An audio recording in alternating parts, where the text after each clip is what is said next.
Namo Buddhaya. Welcome to another video. In today's video, let's talk about how to control our negative emotions and how to control our mind. Well, the nature of our mind is it always likes to wander in negative emotions and negative thoughts. Negative thoughts like anger, desire or lust, or then jealousy, maybe resentment. These are the negative thoughts that our mind likes to wander in. So how can we control it? Well, our great teacher Supreme Buddha introduced us a gradual training where you can practice this controlling of negative emotions or negative thoughts in your mind. So without any further ado, I'm going to introduce them to you. So first and foremost, before getting into these steps, there is one thing that you have to practice, and there is one thing that you have to master, and that is awareness. If you are not aware of what you're thinking, if you are not mindful about what you're thinking, then you cannot control it. So you have to totally understand and you have to totally be aware of what you're thinking. Okay, so whenever you become aware of what you're thinking, then you will have that power to control it. So here comes the first step. Buddha says, whenever you become aware of your mind is wandering in negative thoughts like anger or lustful thoughts or resentment or jealousy, the first thing is to shift your thought pattern to something wholesome. There are some wholesome thoughts in your mind which makes you peaceful. Maybe like thinking of something that you have done in the past, like maybe you helped someone. Whenever you think that thought, your mind becomes happy and peaceful. So what you're going to do is, whenever you become aware of your negative thoughts, we're going to shift our thought pattern to something that is wholesome, something that makes us peaceful. So that is the first thing that Buddha says. Shift your thoughts to wholesome thoughts. If that first step did not work out, then what you have to do, go for the next step. What is that? Buddha says, think about the disadvantages of thinking negative emotions, right?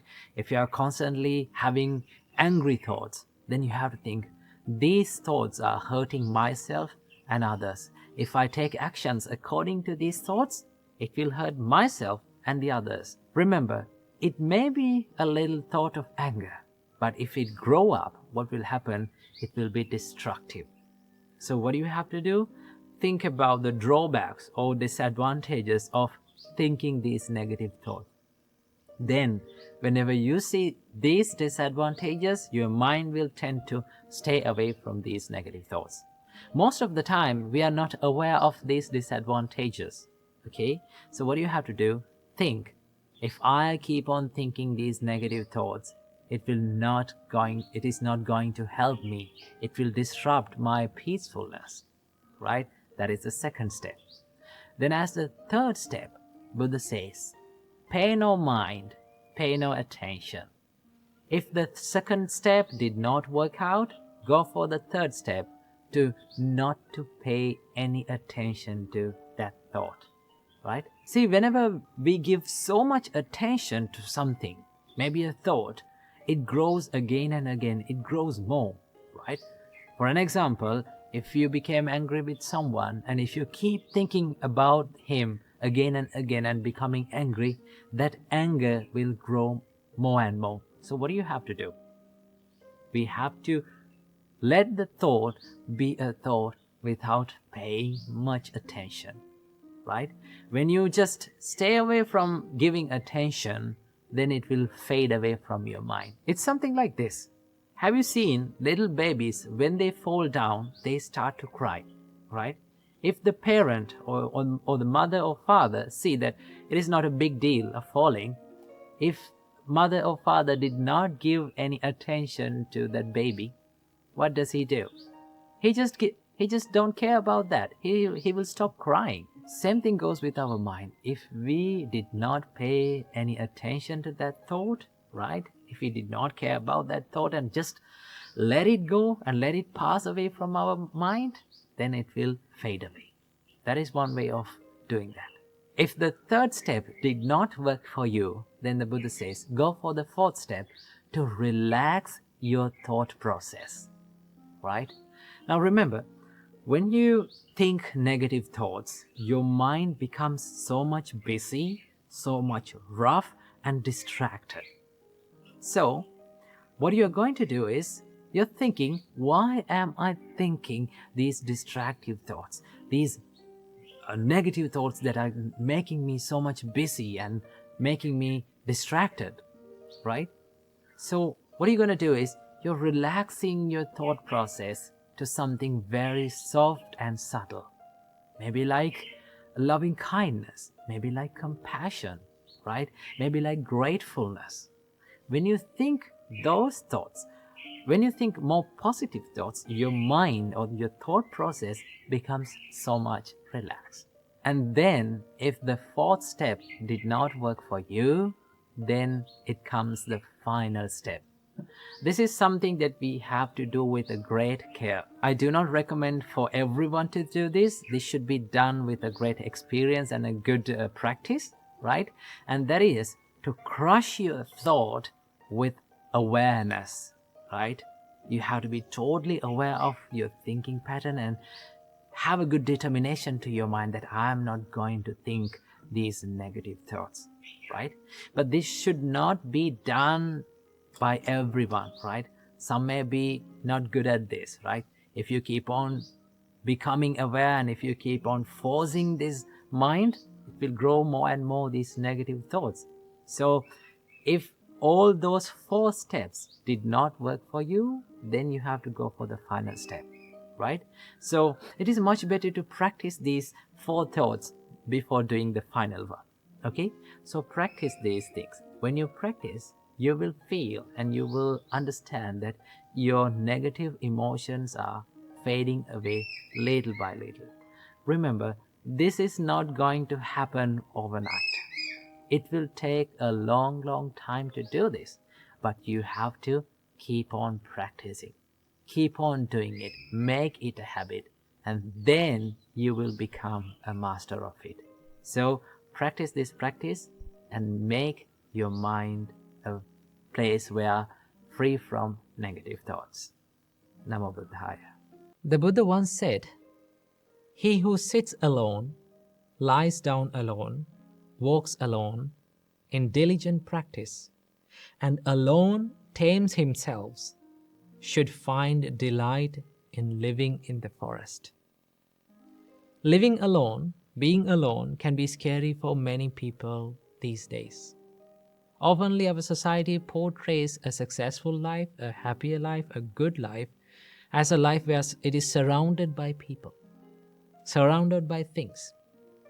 But there's a reason why almost all the spiritual practices, almost all the spiritual pathways praise and promote this living alone, life in the place of a solitude practice, a solitude life.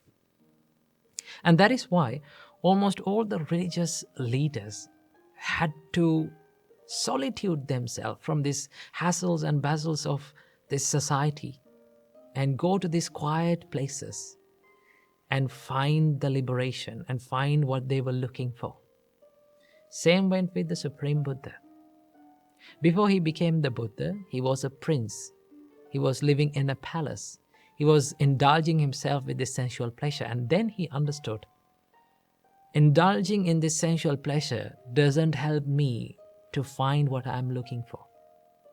So what he did was he left the palace and he went from one forest to another, meditating, finding this peace, this ultimate peace, right? So living alone can be a blessing. It is a blessing when it is converted to a blessing, right? But living alone can be a curse as well for many people. That is why people most of the time they are scary. They're afraid of living alone, right? Most of the time people come to me and say, I'm lonely, I'm living alone, I'm living by myself, but I feel so much lonely, so much negative thoughts coming into my mind. What should I do? That is what happens when you turn this loneliness into a curse. Trust me, it all depends on how you think and how you use this time. I will tell you a story.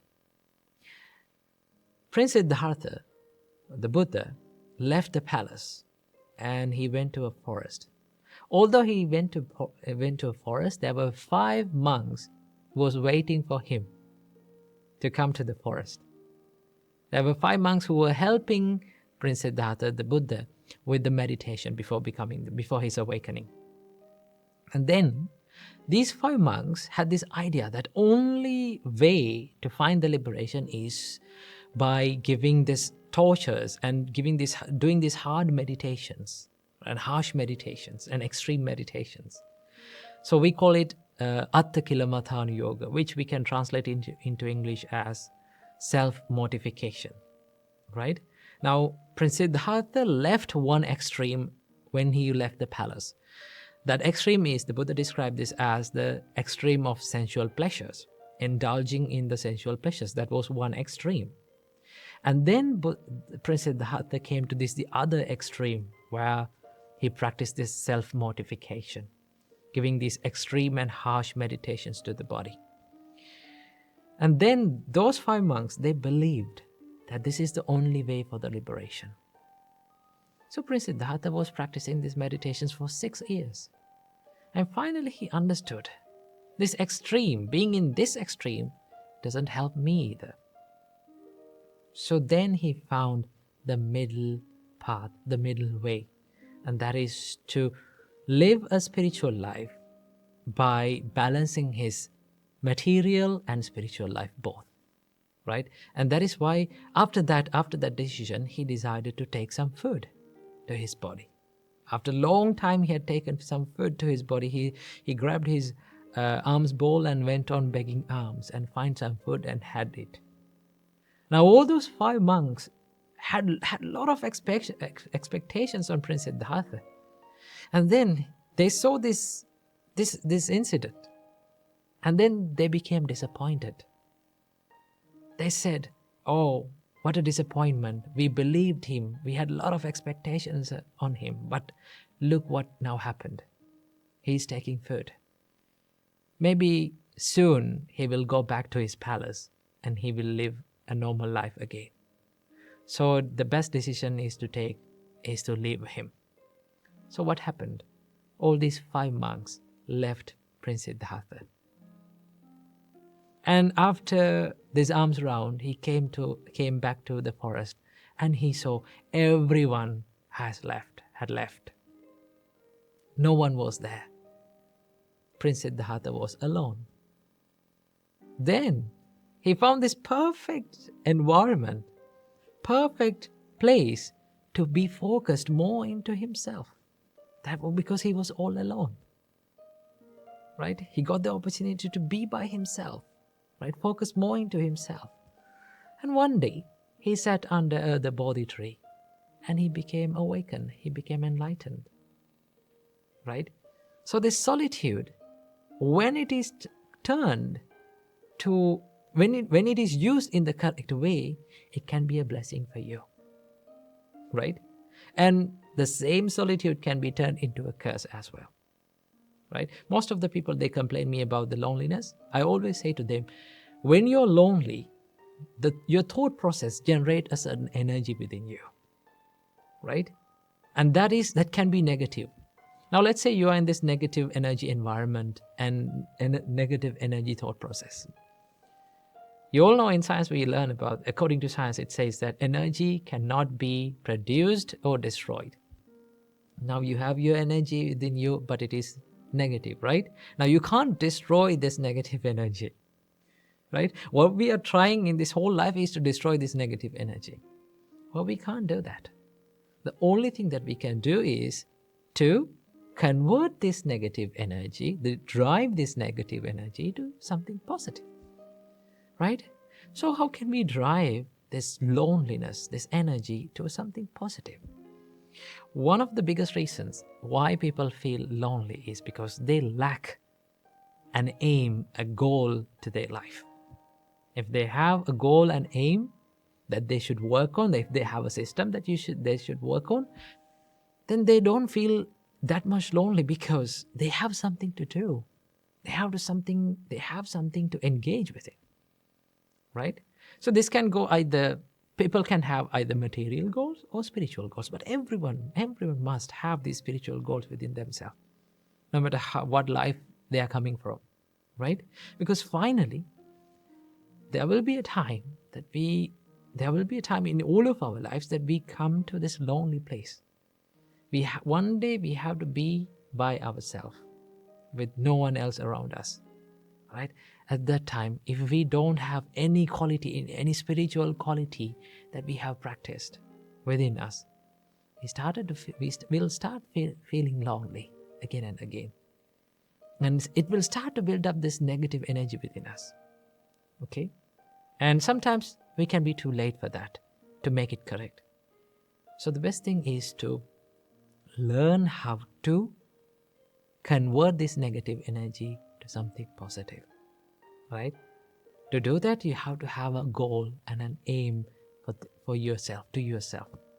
Always ask from yourself, what should I do in my life? Who should I become in my life? What should I build up? What qualities should I work on in my life?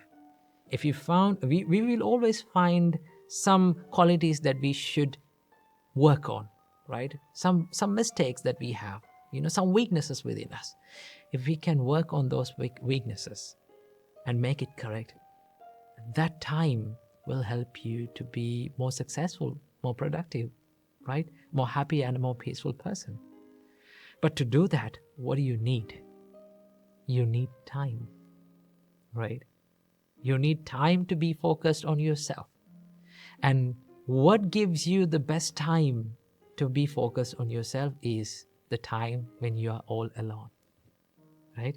And that is why I always say for people, have a time during the day only for yourself, a separate time. Probably people call it me time. Okay, that's a good thing. Having a me time for yourself during the day is essential. Okay, so I would say, as a practical thing, apply it to your life. That is to have a separate, at least 15 minutes. It's okay, no matter how much you spend the time, but if it is for yourself, that is helpful, right? At least spend a 15 minutes of time, right? Sitting down, being by yourself, all alone, right? Not with your mobile phones, not with your Netflix account, not with your movies or anything. Just be by yourself, right? And then learn how to be with your own thoughts, right? Then only we can be more focused to ourselves, right? So I hope you got some idea about how to convert this loneliness into the solitude. So apply this little practice to your life and enjoy the solitude in your life. Namo Buddhaya.